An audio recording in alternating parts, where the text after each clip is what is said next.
ओम शांति। 8 नवंबर 2024 बाबा के महावाक्य। मीठे बच्चे, तुम यह राजयोग की पढ़ाई पढ़ते हो राजाई के लिए। यह है तुम्हारी नई पढ़ाई। प्रश्न, इस पढ़ाई में कई बच्चे चलते चलते फेल क्यों हो जाते हैं? उत्तर, क्योंकि इस पढ़ाई में माया के साथ बॉक्सिंग है। माया की बॉक्सिंग में बुद्धि को बहुत कड़ी चोट लग जाती है। चोट लगने का कारण बाप से सच्चे नहीं हैं। सच्चे बच्चे सदा सेफ रहते हैं। ओम शांति। यह तो सब बच्चों को निश्चय हो गया कि हम आत्माओं को परमात्मा बाप पढ़ाते हैं। 5000 वर्ष बाद एक ही बार बेहद का बाप आकर बेहद के बच्चों को पढ़ाते हैं। कोई नया आदमी यह बातें सुने तो समझ न सके। रूहानी बाप, रूहानी बच्चे क्या होते हैं यह भी समझ नहीं सकेंगे। तुम बच्चे जानते हो हम सभी ब्रदर्स हैं। वह हमारा बाप भी है, टीचर भी है, सुप्रीम गुरु भी है। तुम बच्चों को यह जरूर ऑटोमेटिकली याद रहेगा। यहाँ बैठे समझते होंगे सभी आत्माओं का एक ही रूहानी बाप है। सभी आत्माएं उसको ही याद करती हैं। कोई भी धर्म का हो, सभी मनुष्य मात्र याद जरूर करते हैं। बाप ने समझाया है आत्मा तो सब में है ना। अब बाप कहते हैं देह के सब धर्म छोड़ अपने को आत्मा समझो। अभी तुम आत्मा यहाँ पाठ बजा रही हो। कैसा पाठ बजाती हो वह भी समझाया गया है। बच्चे भी नंबरवार पुरुषार्थ अनुसार ही समझते हैं। तुम राजयोगी हो ना। पढ़ने वाले सब योगी ही होते हैं। पढ़ाने वाले टीचर के साथ योग जरूर रखना पड़ता है। एम ऑब्जेक्ट का भी मालूम रहता है। इस पढ़ाई से हम फलाना बनेंगे। यह पढ़ाई तो एक ही है। इनको कहा जाता है राजाओं का राजा बनने की पढ़ाई। राजयोग है ना। राजाई प्राप्त करने के लिए बाप से योग। और कोई मनुष्य यह राजयोग कभी सिखला न सके। तुमको कोई मनुष्य नहीं सिखलाते हैं। परमात्मा तुम आत्माओं को सिखलाते हैं। तुम फिर औरों को सिखलाते हो। तुम भी अपने को आत्मा समझो। हम आत्माओं को बाप सिखलाते हैं। यह याद न रहने से जौहर नहीं भरता है।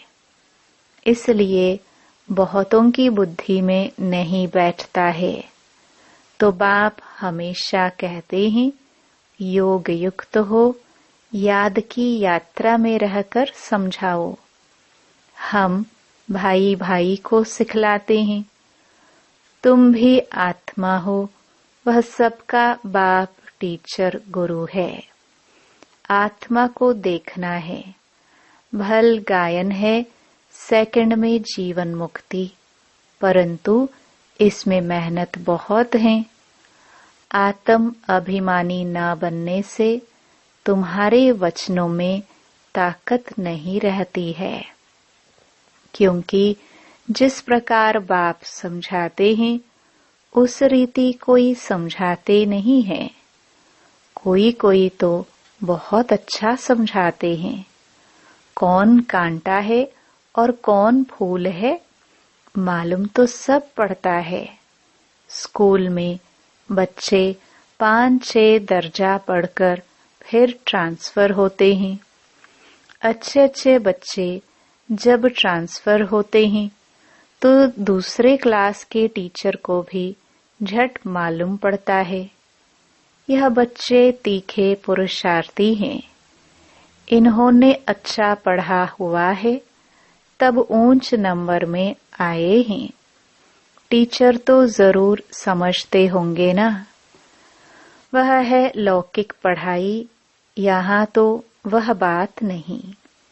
यह है पारलौकिक पढ़ाई, यहाँ तो ऐसे नहीं कहेंगे। यह पहले बहुत अच्छा पढ़कर आए हैं तब अच्छा पढ़ते हैं। नहीं, उस इम्तिहान में तो ट्रांसफर होते हैं तो टीचर समझेंगे इसने पढ़ाई में मेहनत की है तब आगे नंबर लिया है। यहाँ तो है ही नई पढ़ाई जो पहले से कोई पढ़े हुए नहीं है। नई पढ़ाई है, नया पढ़ाने वाला है। सब नए हैं, नयों को पढ़ाते हैं। उनमें जो अच्छी रीति पढ़ते हैं तो कहेंगे यह अच्छे पुरुषार्थी हैं। यह है नई दुनिया के लिए नई नॉलेज, और कोई पढ़ाने वाला तो है नहीं। जितना जितना जो अटेंशन देते हैं उतना ऊंच नंबर में जाते हैं। कोई तो बहुत मीठे आज्ञाकारी होते हैं, देखने से ही पता पड़ता है यह पढ़ाने वाला बहुत अच्छा है। इनमें कोई अवगुण नहीं है। चलन से, बात करने से मालूम पड़ जाता है। बाबा पूछते भी सबसे हैं, यह कैसा पढ़ाते हैं, इनमें कोई खामी तो नहीं है। ऐसे बहुत कहते हैं कि हमारे पूछे बिगर समाचार कभी नहीं देना। कोई अच्छा पढ़ाते हैं, कोई शुरुड़ बुद्धि नहीं होते हैं।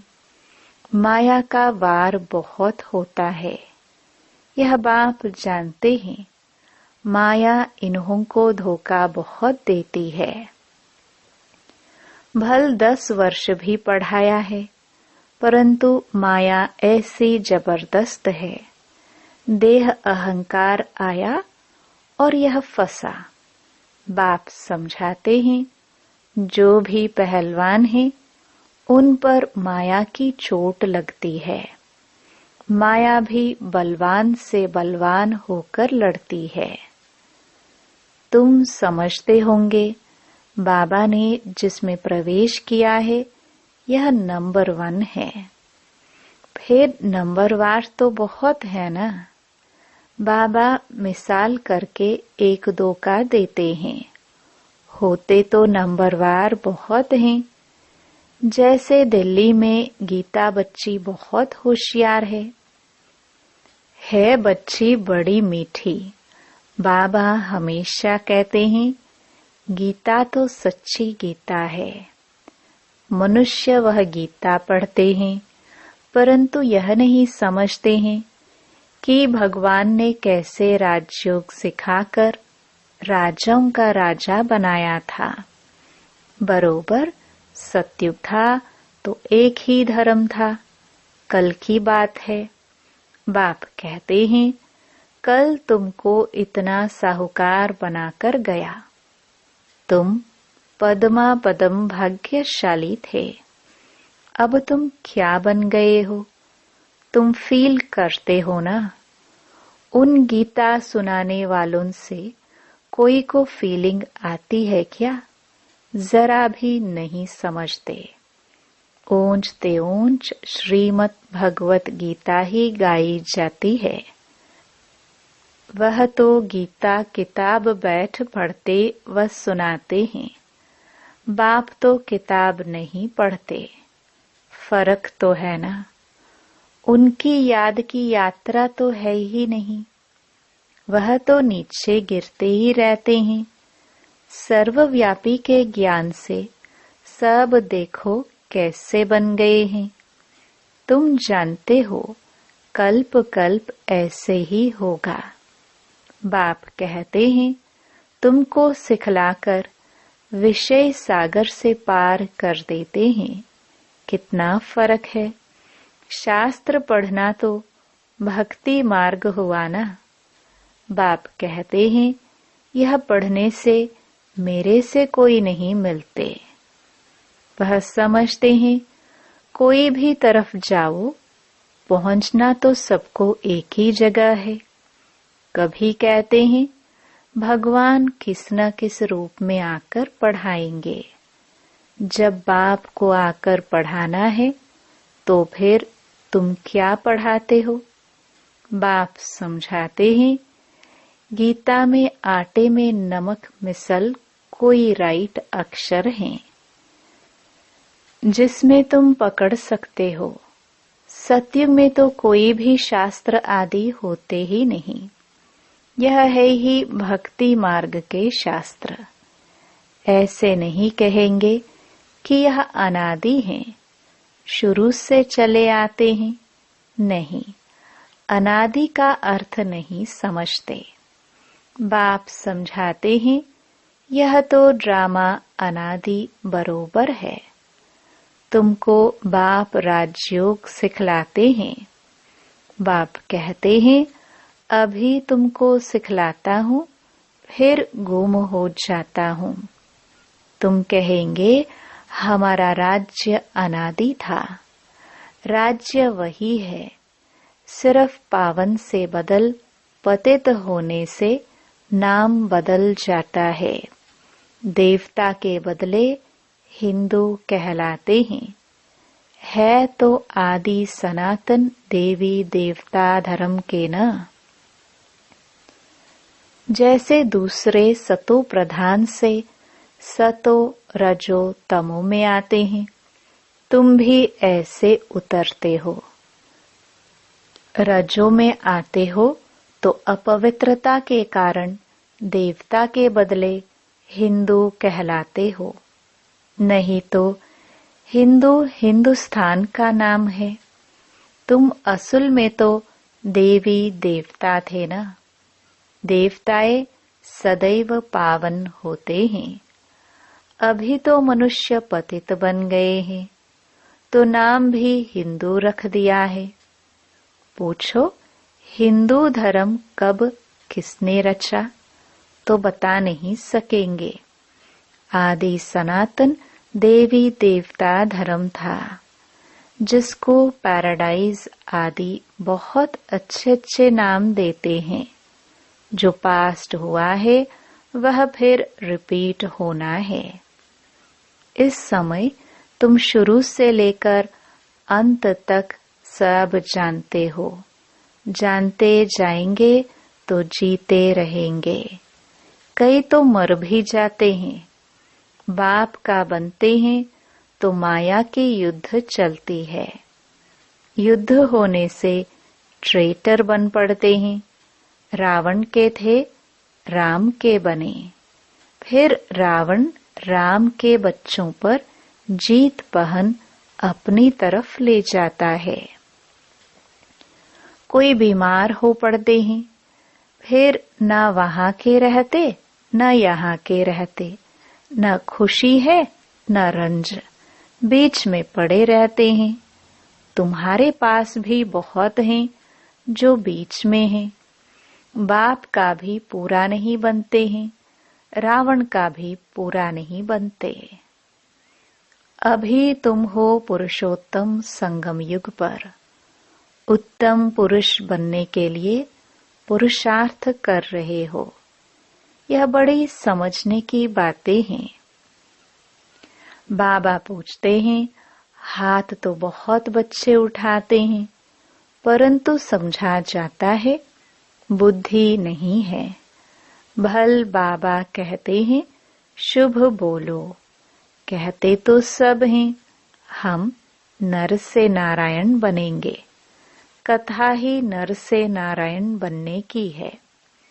अज्ञान काल में भी सत्यनारायण की कथा सुनते हैं ना, वहां तो कोई पूछ नहीं सकते, यह तो बाप ही पूछते हैं, तुम क्या समझते हो, इतनी हिम्मत है? तुम्हें पावन भी जरूर बनना है। कोई आते हैं तो पूछा जाता है, इस जन्म में कोई पाप कर्म तो नहीं किए हैं? जन्म जन्मांतर के पापी तो हो ही, इस जन्म के पाप बता दो तो हल्के हो जाएंगे, नहीं तो दिल अंदर खाता रहेगा। सच बतलाने से हल्के होंगे। कई बच्चे सच नहीं बताते हैं तो माया एकदम जोर से घूंसा लगा देती है। तुम्हारी बड़ी कड़ी बॉक्सिंग है, उस बॉक्सिंग में तो शरीर को चोट लगती है, इसमें बुद्धि को बहुत चोट लगती है। यह बाबा भी जानते हैं। यह ब्रह्मा कहते हैं, मैं बहुत जन्मों के अंत का हूँ। सबसे पावन था, अभी सबसे पतित हूँ, फिर पावन बनता हूँ। ऐसे तो नहीं कहता हूँ कि मैं महात्मा हूँ। बाप भी खातरी देते हैं, यह सबसे जास्ती पतित हैं। बाप कहते हैं, मैं पराये देश पराये शरीर में आता हूँ। इनके बहुत जन्मों के अंत में मैं इनमें प्रवेश करता हूँ, जिसने पूरे 84 जन्म लिए हैं। अब यह भी पावन बनने का पुरुषार्थ करते हैं। खबरदार भी बहुत रहना होता है। बाप तो जानते हैं ना, यह बाबा का बच्चा बहुत नजदीक है। यह तो बाप से जुदा कभी हो नहीं सकता। ख्याल भी नहीं आ सकता कि छोड़कर जाऊं। एकदम हमारे बाजू में बैठा है। मेरा तो बाबा है ना, मेरे घर में बैठा है। बाबा जानते हैं, हंसी कुड़ी भी करते हैं। बाबा आज हमको स्नान तो कराओ, भोजन तो खिलाओ। मैं छोटा बच्चा हूँ, बहुत प्रकार से बाबा को याद करता हूँ। तुम बच्चों को समझाता हूँ, ऐसे ऐसे याद करो। बाबा आप तो बहुत मीठे हो, एकदम हमको विश्व का मालिक बना देते हो। यह बात और किसकी बुद्धि में हो ना सके। बाप सबको रिफ्रेश करते रहते हैं। सब पुरुषार्थ तो करते हैं, परंतु चलन भी ऐसी होना। भूल हो जाए तो झट लिखना चाहिए, बाबा हमसे यह भूल हो जाती है। कोई कोई लिखते भी हैं, बाबा हमसे यह भूल हुई, माफ करना। हमारा बच्चा बनकर फिर भूल करने से 100 गुना वृद्धि हो जाती है। माया से हारते हैं तो फिर वही के वही बन जाते हैं। बहुत हारते हैं। यह बड़ी बॉक्सिंग है। राम और रावण की लड़ाई है। दिखाते भी हैं बंदर सेनाली। यह सब बच्चों का खेल बना हुआ है। जैसे छोटे बच्चे बेसमझ होते हैं ना, बाप भी कहते हैं यह तो इन्हों की पाई पैसे की बुद्धि है। कहते हैं हर एक ईश्वर का रूप है, तो हर एक ईश्वर बन क्रिएट भी करते हैं, पालना करते हैं और फिर विनाश भी कर देते। अब ईश्वर कोई का विनाश थोड़े करते हैं। यह तो कितनी अज्ञानता है। इसलिए कहा जाता है गुड़ियों की पूजा करते रहते हैं।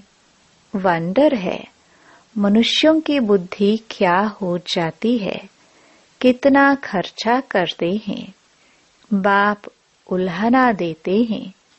हम तुमको इतना बड़ा बनाकर गया, तुमने क्या किया? तुम भी जानते हो, हम सो देवता थे, फिर चक्कर लगाते हैं। अभी हम ब्राह्मण बने हैं, फिर हम सो देवता बनेंगे। यह तो बुद्धि में बैठा हुआ है ना।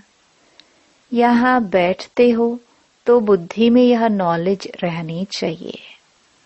बाप भी नॉलेजफुल है ना। रहते भल शांति धाम में है, फिर भी उनको नॉलेजफुल कहा जाता है। तुम्हारा भी आत्मा में सारी नॉलेज रहती है ना। कहते हैं इस ज्ञान से तो हमारी आंखें खुल गई है। बाप तुमको ज्ञान के चक्षु देते हैं। आत्मा को सृष्टि के आदि मध्य अंत का पता पड़ गया है। चक्र फिरता रहता है। ब्राह्मणों को ही स्वदर्शन चक्र मिलता है। देवताओं को पढ़ाने वाला कोई होता नहीं। उनको शिक्षा की दरकार नहीं। पढ़ना तो तुमको है, जो फिर तुम देवता बनते हो। अब बाप बैठ यह नई नई बातें समझाते हैं। यह नई पढ़ाई पढ़कर तुम ऊंच बनते हो। First so last, last so first. यह पढ़ाई है ना। अभी तुम समझते हो, बाबा हर कल्प आकर पतित से पावन बनाते हैं। फिर यह नॉलेज खलास हो जाएगी। अच्छा, मीठे मीठे सिखिलदे बच्चों प्रति मात पिता बाप दादा का याद प्यार और गुड मॉर्निंग। रूहानी बाप की रूहानी बच्चों को नमस्ते। धारणा के लिए मुख्य सार। पहला, बहुत बहुत आज्ञाकारी मीठा होकर चलना है। देह अहंकार में नहीं आना है। बाप का बच्चा बनकर फिर कोई भी भूल नहीं करनी है। माया की बॉक्सिंग में बहुत बहुत खबरदार रहना है। दूसरा, अपने वचनों वाक्यों में ताकत भरने के लिए आत्म अभिमानी रहने का अभ्यास करना है। स्मृति रहे, बाप का सिखलाया हुआ हम सुना रहे हैं तो उसमें जौहर भरेगा। वरदान, अविनाशी नशे में रह रूहानी मजे और मौज का अनुभव करने वाले ब्राह्मण सो फरिश्ता भव। आप ब्राह्मण सो फरिश्ते देवताओं से भी ऊंचे हो। देवताई जीवन में बाप का ज्ञान इमर्ज नहीं होगा। परमात्म मिलन का अनुभव भी नहीं होगा। इसलिए अभी सदा यह नशा रहे कि हम देवताओं से भी ऊंच ब्राह्मण सो फरिश्ता हैं।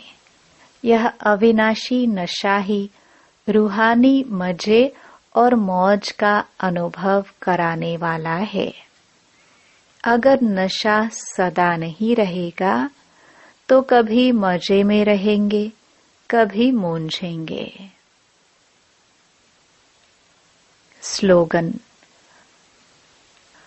अपनी सेवा को भी बाप के आगे अर्पित कर दो, तब कहेंगे समर्पित आत्मा।